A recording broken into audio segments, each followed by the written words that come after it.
역대기 말씀을 우리 당분간 보도록 하겠는데요. 역대기는 상과 하로 이렇게 나뉘어지게 됩니다. 바벨론 포로에서 돌아온 이스라엘 백성들에게 다시 한번 하나님이 이스라엘 역사 가운데 어떻게 일하셨는지를 상기시키기 위하여 역대기를 에스라를 통해 기록하게 하셨다라고 할 수 있습니다. 특별히 역대상의 말씀은 다윗의 통치에 관한 그러한 이야기라고 할 수 있죠. 하나님께서 다윗에 대해 또 다윗의 통치에 대해 어떻게 평가하고 계시는지를 보여주고 또 다윗을 통해 하나님의 역사하심을 상기시켜 줌으로써 하나님 신학, 즉 신정, 정치, 하나님이 다스리고 통치하시는 것을 회복할 수 있도록 하기 위한 목적을 가지고 역대상을 기록했다 하면, 역대하는 다윗 이후의 유다의 왕들, 그러니까 남유다 왕들의 정통성, 하나님께서 다윗에게 약속하신 그 남유다의 정통성을 강조하고 있죠. 그러면서 핵심적인 이야기가 오늘 우리가 읽은 내용부터 시작이라고 볼 수 있는데요. 성전 건축. 바벨론 포로에서 돌아온 이스라엘 백성들이 해야 될 일의 핵심이 뭐였습니까? 성전을 건축하는 거예요. 무너지고 파괴되어져 버린 성전을 재건해야 될 사명을 갖고 포로 1차, 2차, 3차 귀환이 이루어졌잖아요. 저들이 성전을 재건해야 되는데 그 성전의 가장 확실한 모형에 가까운 것이 솔로몬 성전이잖아요. 그래서 성전을 건축하는 그 일을 통해서 어떻게 성전이 지어지고 또 성전을 짓는 목적이 무엇이었는지를 포로에서 귀환한 이스라엘 백성들에게 가르쳐주기 위하여 역대하의 말씀을 기록했다라고 할 수 있습니다. 이 모든 일들을 이루는 그 첫 번째의 사람, 시작점이 어디입니까? 솔로몬이죠. 그래서 1장에 보면 다윗 이후에 하나님께서 남유다의 왕 솔로몬에 대한 이야기로 시작이 됩니다. 1장 1절에 보면 다윗의 아들 솔로몬의 왕위가 견고하여 가며 그의 하나님 여호와께서 그와 함께 하사 심히 창대하게 하셨다라고 이야기해요. 성전을 건축하고 또 하나님이 허락하신 남유다를 통치해야 할 인물인 솔로몬의 환경을 설명하는 것이라고 해도 틀리지 않을 것 같아요.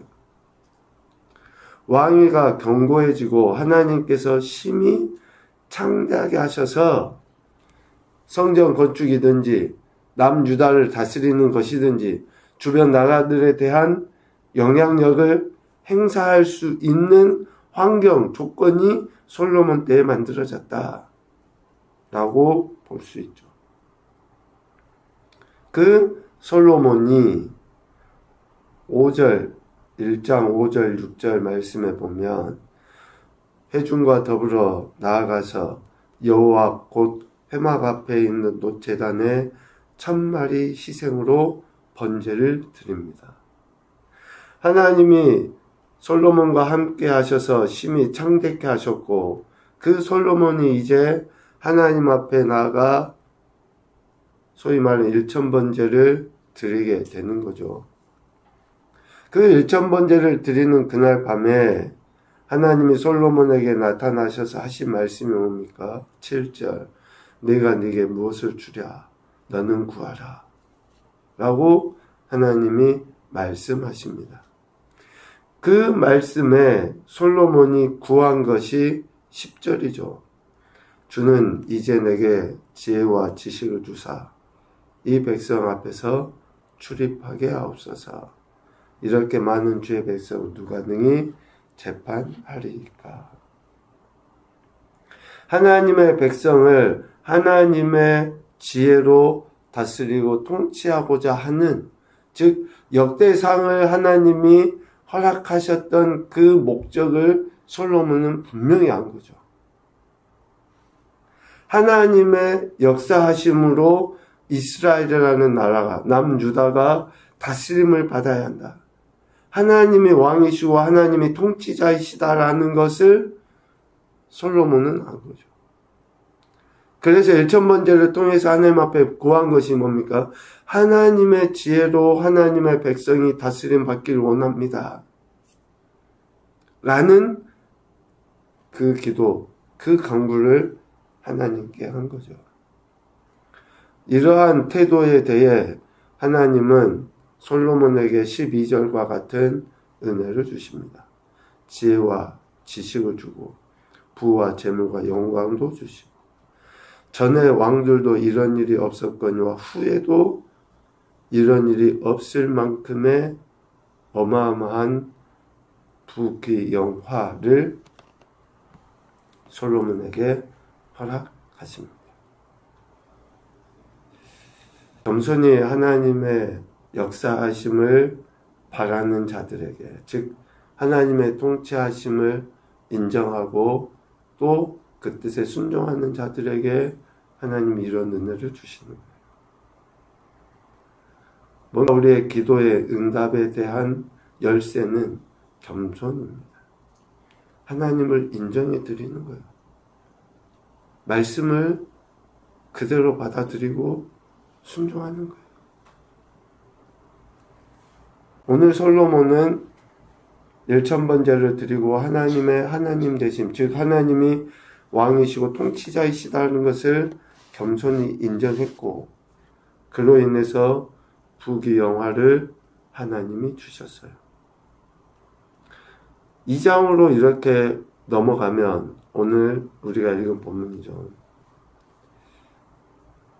참 솔로몬이 물론 아버지 다윗에 대한 인간적인 그러한 효의 마음이나 아버지의 뜻을 받들고자 하는 마음이 있었겠지만, 솔로몬이 하나님 앞에 지혜를 구했던 그 모습이 얼마나 그가 실제적으로 하나님을 인정했었는지를, 인정하고 살았는지를 오늘 2장 전체를 통해서 우리가 보게 됩니다. 하나님이 주신 부귀영화로서 솔로몬이 하려고 했던 것은 뭡니까? 오늘 2장 1절에 솔로몬이 여호와의 이름을 위하여 성전을 건축하기를 결심하니라. 그러니까 하나님을 위하여, 여호와의 이름을 위하여 성전을 건축하기에 하나님이 주신 부귀영화를 사용하려고 결심하였다라는 거예요. 여기서 결심하다라는 것은 마음에 결단했다, 마음을 먹었다, 또 아니면 선포했다, 선언했다 에서 머물지 않아요. 실질적으로 준비를 착수해서 움직였다, 그런 의미가 담겨져 있습니다. 그러니까 우리가 소위 그런 이야기 하잖아요. 막 말씀을 듣고 마음에 감동이 되면 은혜 됩니다, 은혜 받았습니다, 또 도전 받았습니다, 이런 표현 하잖아요. 오늘 결심하니라고 하는 말하고는 좀 우리는 다른 것 같아요. 마음의 감동 느껴지기는 해. 그냥 움직이지는 않아. 뭔가 은혜 받았다고 이야기하고 도전 받았다고 이야기하는데 뒤돌아서면 그냥 말짱 도루묵. 똑같아요. 이전하고 별로 변화도 없고 어떠한 행동이 뒤따라가질 않아. 그런데 오늘 솔로몬은 여호와의 이름을 위하여 성전을 건축하기를 결심해버려요. 자기 왕위를 위하여 궁궐을 건축하기를 결심해버려요. 어떻게 하나님이 주신 부귀영화를 가지고 그렇게 움직여버리는 거예요. 그러니까 어쩌보면 이제 물론 이후에 또 나오지만 뭐 솔로몬의 변질도 있고 다 있어요. 그런데 지금 이런 사건들만 봐도 하나님의 은혜나 소위 또 뭐 복받는 비결이 있어요. 어떤 목사님이 뭐 이런 이야기들을 하는 것을 좀 뭐 유쾌하게 표현을 하시는 그런 목사님이신데, 복받고 싶은 사람은 그 교회에 이렇게 복받는 사람, 소위 복받는 사람 옆에 딱 달라붙어 있으면 나도 복받는다 이런 표현을 쓰시더라고요. 그러면서 요셉에 대한 이야기도 하고 뭐 이제 그런 이야기를 잠깐 들었는데, 복받는 비결이 있어요. 복받는 방법이. 오늘 솔로몬이 왜 이렇게 하나님의 부귀 영화를 누렸는가? 태도가 다르잖아요. 태도가. 결단을 해버려요. 움직여버려요. 하나님 앞에 예배, 그러니까 우리가 그냥 인간적으로 그런 표현을 하잖아요. 좀 째째하게 그렇게 하지 말고 믿으려면 진짜 확실히 믿어버리고, 왕이니까 그런다 치지 마. 아니 1,000번제를 드렸다고 양 1,000마리를 드리면서 하나님 앞에 예배 드리는 게 쉽겠습니까? 그냥 과감하게 해버리는 거예요. 결단해버리는 거예요. 우리가 기도하고 은혜는 구하면서도 쫌생이 같이 표현이 그렇지만 뭔가 좀 하나님이 기뻐하시는 뜻대로 결단해서 움직이는 것이 아니라 계산할 거 다 해보고 내 상황, 환경, 형편 다 따져보고 그러면서 뭔가 기대해요. 솔로몬은 하나님이 주신 것을 가지고 여호와의 이름을 위하여, 그러니까 성전 건축하는 핵심의 목적이 뭐예요? 하나님을 위하여, 하나님의 영광을 위하여. 성전을 건축하고자 하는 핵심, 가장 첫 번째 목적은 여호와의 이름을 위하여 라는 거예요. 즉 하나님께 예배하고 그분의 영광을 기리기 위해서 예루살렘 성전을 건축하려 하였다. 다시 말해서 여호와를 전에 모시기 위하여 성전을 짓는 것이 아니라 하나님을 성전이라는 공간에 모셔놓기 위하여, 표현이 그렇지만 하나님을 가둬놓기 위하여 성전을 짓는 것이 아니라 하나님의 영광을 드러내기 위하여 성전을 짓는 것이다. 하나님 앞에 분향하기 위하여, 예배하기 위하여, 높이기 위하여, 드러내기 위하여 성전을 짓는 것이지 성전에 하나님을 모셔놓고 가둬놓기 위하여가 아니라는 거예요.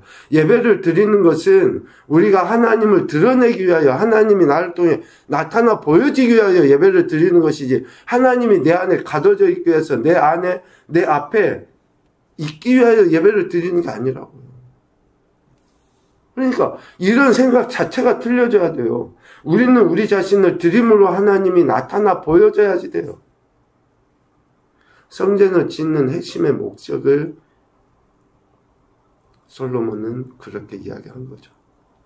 성전이 여호와를 모셔두는 곳이 아니라 여호와를 예배하는 곳, 드러내 보이는 곳이라는 것을 강조한 거예요.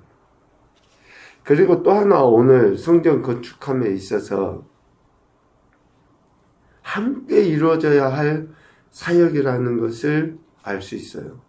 성전 건축은 함께, 솔로몬은 성전을 건축함에 있어서 두로왕 후람에게 사절을 보내서 협력을 요구하죠. 3절에 보면 금, 은동, 철로 제조하며 자색, 홍색, 청색실로 직조하며 아로 새길 줄 아는 재주 있는 사람 하나를 내게 보내주라 라고 후람에게 요구합니다. 그래서 다윗이 준비한 재주 있는 사람들과 함께 일할 것을 제안해요. 7절에. 함께. 그리고 레바논에서 백향목, 단나무, 백단목을 보내줄 것을 요청해요. 예루살렘에 있는 재료만으로 한 것도 아니고 예루살렘 다윗이 뽑아놓은 사람만 가지고 한 것도 아니라 두루 왕에게 사람을 보내서 일 잘할 수 있고 또 두루 지역에 있는 이러한 각양에 좋은 나무들을 가져다가 성전을 지으려고 한 거예요. 하나님의 성전은 함께 지어가는 거예요. 돈 많은 사람이 하는 것도 아니고 공부 많이 하고 똑똑한 사람들만 하는 것도 아니고 한 사람 한 사람 금그릇, 은그릇, 녹그릇, 나무그릇 다 쓰임받는 거예요. 하나님의 성전에서는. 뭐 내가 했다라고 말할 수도 없고 나 아니면 안 돼. 절대 그런 말 할 필요도 없어요. 해서도 안 되고 내가 하려고 한다. 그런 말도 의미가 없어요. 다 함께 같이 하는 거예요. 이러한 솔로몬의 요청, 제안에 대해서 두루왕 후람이 답장을 보내서 한 이야기가 오늘 2장 11절 이하에 나와 있어요. 참 두루왕 후람도 어쩌보면 믿음이 대단한 사람이에요. 아버지 다윗 때부터 관계를 맺고 왔잖아요. 그런데 신실하게 솔로몬에 대해서 이러한 협력을 이야기해요. 여호와께서 자기 백성을 사랑하심으로 당신을 세워 그들의 왕을 삼으셨다. 후람이 그렇게 이야기하죠. 천지를 지으신 이스라엘 하나님 여호와는 송축을 받으실지로다. 다윗 왕에게 지혜로운 아들을 주시고 명철과 총명을 주시사 능히 여호와를 위하여 성전을 건축하고 자기 왕을 위하여 궁궐을 건축하게 하시도다. 하면서 13절 내게 있는 사람들 총명한 사람들을 보내서 그렇게 하겠다. 이런 이야기들을 이제 후람이 하잖아요. 지금 내 주변에 어떤 사람이 있는가 잘 살펴봐야 돼요. 내 주변에 지혜로운 사람이 있으면 그나마 그래도 내가 좀 지혜로운 사람인 거고 내 주변에 늘 거짓을 하고 또 정말 어떠한 옳지 않은 행태들을 드러내 보이는 그런 사람들이 있다 그러면 미안하지만 나 역시 그러한 인생에 지나지 않는 거예요. 솔로몬의 이러한 진실됨을 후람이 안 거죠. 그래서 진실되게 하나님의 성전을 건축하기 위한 그러한 협력에 하는 일에 마음을 두고 같이 하는 거예요. 솔로몬은 아버지 다윗 왕이 품은 생각에 따라 여호와의 이름을 위하여 성전 건축을 시작합니다. 많이 중요한 내용이긴 한데요. 오늘 짧게 이렇게 이야기 나누지만 정말로 우리가 하나님을 믿는 자로서 하나님의 통치하신 가운데 얼마나 순종하고 살아가는가라는 것을 깊이 생각해 볼 수 있는 본문이라고 생각을 합니다. 첫 번째 교훈입니다. 하나님의 지혜를 구하는 신앙, 곧 하나님을 경외하는 신앙이 믿음의 가장 기본이다. 내가 정말로 하나님을 경외하고 있는지 태도로서 알 수 있어요. 예배자로서 어떤 자세로 예배드리는지, 하나님의 말씀에 대한 태도, 하나님을 섬기는 내 삶의 모습들, 내가 정말로 하나님의 말씀을 귀하게 여기고 살아가고 있는지, 믿음의 가장 기본입니다. 두 번째, 오직 하나님의 이름을 위하여, 하나님의 영광을 위하여 살아야 한다. 세 번째, 함께 거룩한 성전으로 지어져 가도록 은혜를 구하자. 하나님의 은혜가 있어야죠. 겸손의 은혜가. 함께 성전으로 지어져 가는 거예요. 다른 사람들과 함께. 공동체 안에서, 여러분 공동체 안에서의 신앙이 매우 우리에게 유익합니다. 안전을 보장해 줄 뿐만 아니라 또 더 큰 은혜를 경험하게 돼요. 그래서 믿음의 지체들을 식구라고 이야기하잖아요. 함께 지어져 가는 거예요.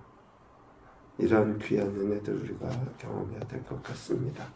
오늘도 하나님의 통치 다스림 가운데 오직 하나님의 영광을 위하여 우리의 삶이 아름답게 지어져 더 큰 영광과 기쁨이 되는 겨우 복된 한 날이 되시기를 주님의 이름으로 축복합니다. 아멘.